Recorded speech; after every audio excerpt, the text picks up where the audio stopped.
하나님 아버지의 특별하신 인도함을 따라 신앙생활을 하고 하나님께서 주신 교훈과 규례와 말씀을 통하여서 사랑을 나누며 살도록 인도하시니 감사합니다. 오늘도 우리의 믿음의 기초가 예수 그리스도라고 하는 반석 위에 세워졌음에 감사하고 오늘도 그 주님 붙잡고 하루를 시작할 수 있도록 은혜 허락하여 주옵소서. 하나님은 특별히 자녀들의 간구를 귀 기울여 응답하여 주시고 기도할 때마다 기쁨 주시니 감사합니다. 이런 기도의 체험들이 우리의 삶 가운데 녹아지고 있음을 깨달아 알게 도와주시고 그것에 감사할 수 있도록 은혜 허락하여 주옵소서. 또 한 주간을 시작합니다. 고난 주간을 맞게 되는데 우리의 삶이 주님의 십자가의 은혜임을 말하고 고백하는 한 주 되도록 인도하여 주옵소서. 예수 그리스도의 이름으로 기도하옵나이다. 아멘. 하나님 말씀 신명기서 6장 16절에서 25절 됩니다.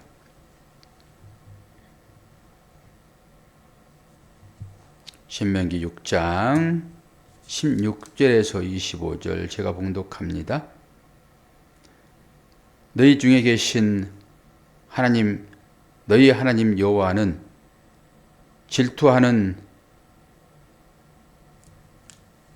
하나님이신즉 너희의 하나님 여호와께서 내게 진노하사 너를 지면에서 멸절시키기가 두려워하느라 너희가 마사에서 시험한 것 같이 너희의 하나님 여호와를 시험하지 말고 너희의 하나님 여호와께서 너희에게 명하신 명령과 증거와 규례를 삼가 지키며 여호와께서 보시기에 정직하고 선량한 일을 행하라.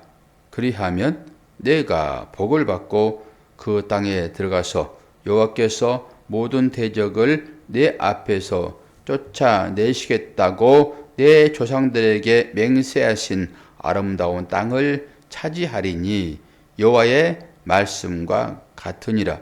후일에 내 아들이 여기 묻기를 우리 하나님 여호와께서 명령하신 증거와 규례와 법도가 무슨 뜻이냐 하거든 너는 내 아들에게 이르기를 우리가 옛적에 애굽에서 바로의 종이 되었더니 여호와께서 권능의 손으로 우리를 애굽에서 인도하여 내셨나니 곧 여호와께서 우리의 목전에서 크고 두려운 이적과 기사를 애굽과 바로와 그의 온 집에 베푸시고 우리 조상들에게 맹세하신 땅을 우리에게 주어 들어가게 하시려고 우리를 거기서 인도하여 내시고 여호와께서 우리에게 이 모든 규례를 지키라 명령하셨으니 이는 우리가 우리 하나님 여호와를 경외하여 항상 복을 누리게 하기 위하심이며 또 여호와께서 우리를 오늘과 같이 살게 하려 하심이라. 우리가 그 명령하신 대로 이 모든 명령을 우리 하나님 여호와 앞에서 삼가 지키면 그것이 곧 우리의 의로움이라 할지니라. 아멘. 여호와를 시험하지 말라라고 하는 제목을 달아 보았는데요. 왜 하나님은 시험하지 말라 얘기하고 있습니까? 오늘 16절에 보면은 너희가 마사에서 시험한 것 같이 라고 얘기를 하고 있죠. 이게 이제 마사라고도 하기도 하고 무리바라고 하기도 합니다. 여기서 하나님을 시험하시죠. 이스라엘 백성들이 이 목이 기갈하여 먹을 물이 없으므로 하나님을 시험합니다. 하나님은 시험하지 말라라고 얘기를 하시잖아요. 왜 시험할까요? 이 말씀이 11절을 보면은 10절부터 한번 볼까요? 10절부터 11절을 볼까요? 이게 불순종에 대한 경고가 나오는데 내 하나님 여호와께서 내 조상 아브라함과 이삭과 야곱을 향하여 내게 주리라 맹세하신 땅으로 너를 들어가게 하시고 내가 건축하지 아니하고 크고 아름다운 성읍을 얻게 하시며 내가 채우지 아니한 아름다운 물건이 가득한 집을 얻게 하시며 내가 파지 아니한 우물을 차지하게 하시며 내가 심지 아니한 포도원과 감람나무를 차지하게 하사 내가 배불리 먹게 하실 때에 하나님께서 그들에게 다 주셔서 그들로 배불리 먹게 하실 때에 그때 어떻게 한다고요? 그들이 하나님의 은혜를 잊어버릴 것이다 라고 하는 것입니다. 언뜻 보면은 이 말씀이 참으로 좋은 말씀 같게 느껴지죠. 아무런 수고림이 없는데 다 주겠다라고 하잖아요, 지금. 너희들이 건축하지 아니한 크고 아름다운 성읍을 주겠다라고 하는 것입니다. 그리고 내가 채우지 아니한 아름다운 물건이 가득한 집을 얻게 한다. 또 파지도 아니한 우물을 차지하게 한다. 포도원과 감람나무를 네가 심지 않았는데 배불리 먹게 하겠다라고 하는 거잖아요. 물론 모든 것들이 하나님의 뜻 가운데 있고 하나님께서 행하시는 일이기에 다 아멘으로 받으면 복이 되겠으나 사람이 수고함이 없이 거둬들인 것에 대해서는 가치를 잘 모릅니다.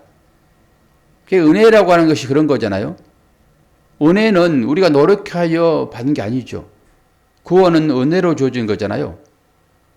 물론 우리의 입술의 열매인 고백, 믿음의 고백을 했기 때문에 우리가 구원받는다라고 얘기하지만은 그것까지도 하나님의 특별하신 주관하심으로 우리가 고백을 하는 것이지 내 의지로 그렇게 할 수 없다라고 하는 거예요. 사람은 고생하지 않고 얻는 것에 대해서는 가치를 잘 모릅니다. 그리고 또 뭔가 열심히 노력하여 얻었다 할지라도 그것이 자기를 배불리게 할 때 하나님을 떠나게 되어 있습니다. 물질이 풍요한 사람이 하나님을 간절하게 찾을까요? 저는 그렇지 않다고 봅니다. 무슨 그것을 지키기 위해서는 열심히 신앙생활을 할 수 있겠다 싶지만은 실제적으로 물질이 많은 사람과 물질이 없는 사람의 그 신앙의 차이는 뭐 각자 다를 수 있겠으나 저는 오히려 고난 가운데서 하나님을 더 깊게 인식하고 만나고 한다라고 생각을 합니다. 오늘 말씀도 그러잖아요. 다 주겠다. 너희들이 수고하지 않는 것으로 내가 다 채워줄 터인데 라고 하면서 뒤에 말씀이 쭉 따라오죠. 시험하지 말아라. 내가 다 줄 건데 주지 않은 자처럼 시험하지 말아라 라고 하는 거죠. 지금 이스라엘 백성들이 출애굽을 하여 광야 생활 가운데 어려움이 찾아왔습니다. 분명하게. 그런데 그 어려움이라고 하는 것은 하나님께서 이스라엘 백성들을 가나안 땅으로 인도하는 과정 중에 있다고요. 과정 중에. 이 모세를 통해서 약속하잖아요. 가나안 땅으로 이스라엘 백성들을 인도하겠다. 그리고 아브라함에게도 너의 자손을 하늘의 별과 같이 바닷가의 머리처럼 많게 하겠다 라고 약속하시잖아요. 그 약속을 믿지 않는 것이 시험입니다. 그리고 말씀에 순종하지 않는 것이 하나님을 시험하는 것이 되는 것입니다. 하나님은 변개하지 아니하시죠. 한번 언약하시면은 꼭 지켜내고야 마시는 분이 하나님 아닙니까? 이스라엘 백성들을 가나안 땅으로 인도하겠다라고 하게 되면은 그건 들어가는 거예요. 우리에게도 구원을 주시겠다라고 약속을 했으므로 우리는 벌써 구원받은 자가 되는 거거든요. 이것을 임의라고 얘기를 하는 것입니다. 그러나 실상은 교회를 섬기면서 교회로 지어져 가는 그런 삶이 우리 신앙인의 삶이 아니겠습니까? 이스라엘 백성들에게 하나님께서 약속을 하셨으면은 그냥 믿고 따라가면 되는 거지요. 이게 규례와 법도를 지키는 것입니다. 이 규례와 법도를 지키지 않는 것이 하나님을 시험한다라고 얘기를 해요. 하나님 말씀에 순종하지 않는 것이 시험인 것입니다. 그리고 오늘 25절에도 뭐라고 얘기하고 있습니까? 우리가 그 명령하신 대로 이 모든 명령을 우리 하나님 여호와 앞에서 삼가 지키면 그것이 곧 우리의 의로움이라 하실 것이니라. 그러니까 순종하고 말씀을 지키는 자에게 주어지는 호칭이 어렵다고요.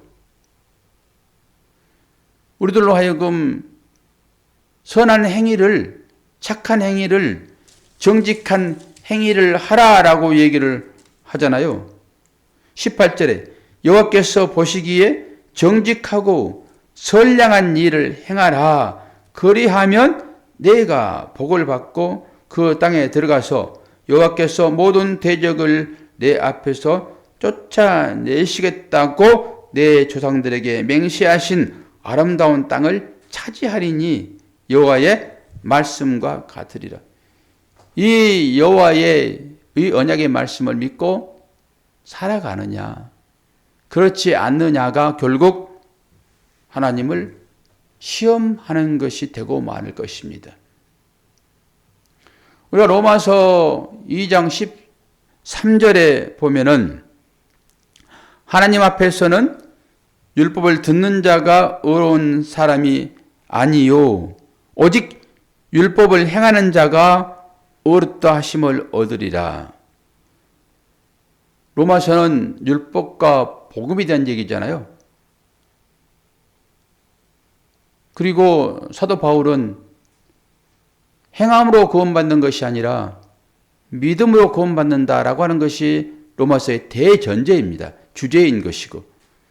그럼에도 불구하고 로마서 2장 13절에는 율법을 듣는 자가 복 있는 자가 아니라 의로운 자가 아니라 오직 율법을 행하는 자라야 의롭다 여김을 받을 것이다 라고 하는 거 아닙니까? 그러면 우리가 실제적인 삶 가운데서 여러분 말씀을 행하십시오. 율법을 행하십시오 라고 얘기를 하잖아요. 그러니까 율법을 행하라고 했을 때 그 율법의 최종적인 답은 무엇입니까? 하나님 사랑과 이웃 사랑이잖아요. 그런 의미로 율법을 행하는 자가 될 때 그를 의로운 자라고 얘기를 합니다.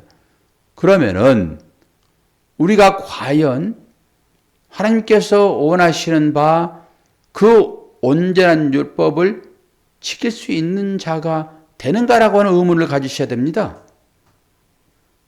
여기 순종하는 것이 하나님을 시험하지 않는 것이고 순종하지 않는 것이 하나님을 시험하는 것이기 때문에 그러면 율법의 행위라고 하는 그 사랑을 온전히 행함으로 우리가 하나님을 시험하지 않는 것이 되는 것인가요?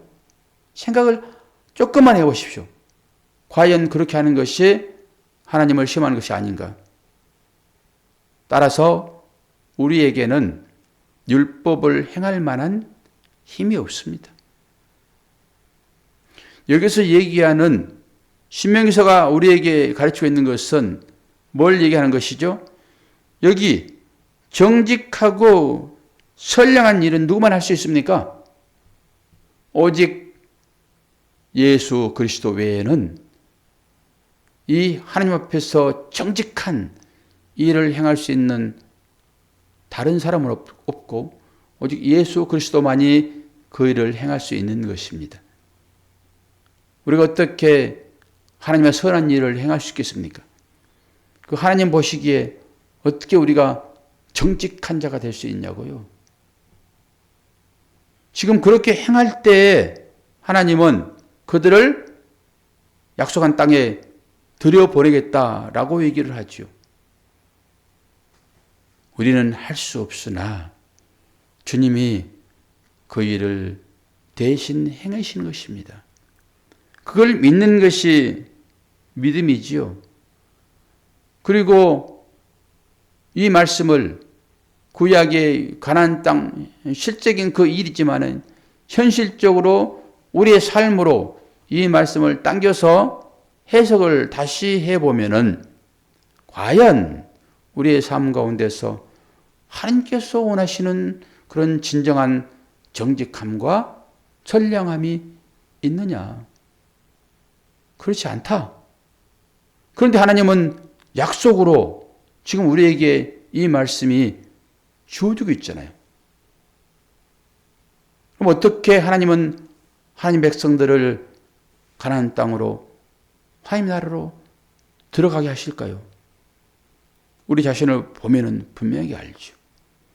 하나님의 나라는 하나님께서 다스리는 나라입니다.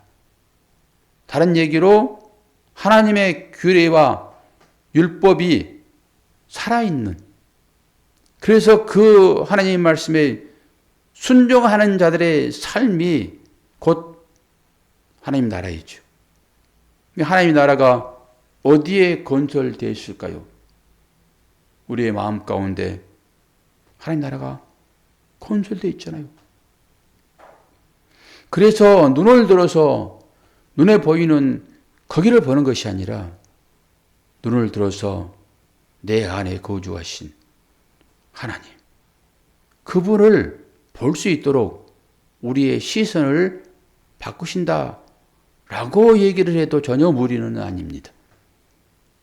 앞으로 가게 될 하나님 나라 분명히 있으나 현실적으로 이 약속을 지킴으로 이 규례와 언약을 순종함으로 하나님께서 우리들을 하나님의 나라에 당도하겠다라고 하는 그 언약은 우리의 세상적인 이 시선을 돌려서 우리의 마음 가운데 가정하고 계시는, 아니 신비에 새겨 있는 이 말씀 가운데로 우리를 이끌겠다라고 하는 그 말씀으로 여러분들이 이 말씀을 받아들이면은 분명하게 하나님을 만나게 될 것입니다. 우리는 하나님을 전부 바깥에서 만나려고 하고 있습니다. 새벽을 깨우는 이유도 그 이유 가운데 하나일 수 있고요. 밖에서 만나는 하나님은 어떻게 만납니까? 우리에게 뭔가 주어지는 것으로 만나는 거예요. 그것은 거의 물질적인 그런 개념으로서 주어지는 하나님의 복입니다. 그때 우리는 하나님께서 우리에게 은혜를 베푸셨다라고 얘기를 하지요. 이것이 복이긴 하지만은 참 복은 내 안에 계신 주님을 만나도록 우리를 이끄시는 것이 참 복입니다. 제가 어제 그제는 꿈을 꿨는데 대단히 기쁜 꿈을 꿨습니다. 이 꿈대로 사실 이루어진다 하게 되면은 제가 여러분들에게 무한히 여러분들이 누릴 수 있는 것을 드릴 수 있습니다. 어떤 꿈을 꿨길래 저 목사가 저렇게 당당하게 얘기할까요? 꿈은 꿈인 거예요. 그러나 목사도 제가 꿈 가운데서 뭐 복권을 하나 샀나 어쨌나 좌우지간 그 복권인지 아닌지 모르겠으나 저에게 엄청난 그런 돈이 주어졌다고요. 그것뿐만 아니라 또 다른 사람이 뭐 로또를 샀나 뭐 했나 좌우지간, 근데 그에게도 엄청난 소득이 생기는데 그 소득 가운데서 저에게 올 수 있는 소득이 그보다 더 많은, 왜 이런 꿈을 꿨는지 알 수 없으나 일단 목사도 돈이 많이 주어진다고 그러니까 꿈속에서 기분 나쁠 일이 전혀 없지요. 이것이 무슨 일인가라고 하기는 하지만은 꿈인 거예요.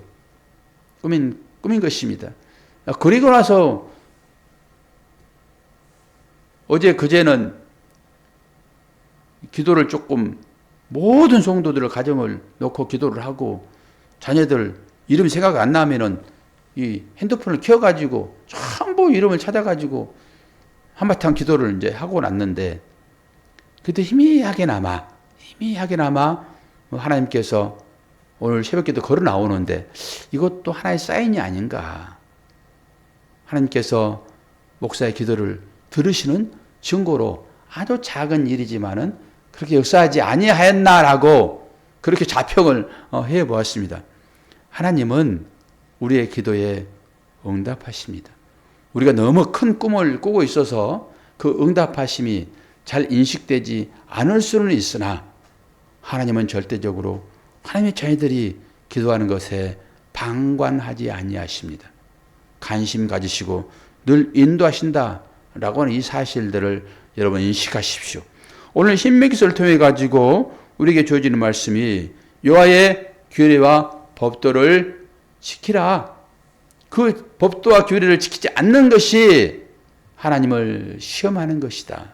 다른 게 시험하는 것이 아니라 하나님의 말씀에 순종하지 않게 되면은 그것을 하나님은 시험하는 거다라고 얘기를 하고 있으니까 오늘 또 한 주간을 시작하는 고난주간을 맞게 되는 우리 모두는 이 하나님의 사랑에 반응하고 그렇게 우리를 사랑하시는 그 하나님의 사랑에 이웃을 사랑하는 것으로 반응할 때 우리는 그 시험 가운데서 벗어나게 되는 결과를 얻게 될 것이고 또한 그 일을 통해서 하나님께서 나를 얼마나 크게 사랑하고 계시는가라고 하는 것을 또 한번 느끼게 될 것입니다.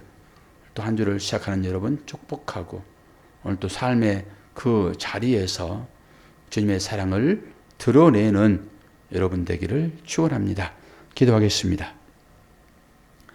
사랑과 은혜가 풍성하신 아버지 하나님, 당신께서 이 땅 가운데 오시지 아니하였다 하면은 우리는 방종한 자가 될 수밖에 없는데 주님은 우리에게 찾아와 주셔서 말씀으로 이루하시고 또한 그 말씀 가운데 힘을 주시며 용기를 주시며 이웃을 사랑하는 능력까지 허락하심을 저희들이 믿습니다.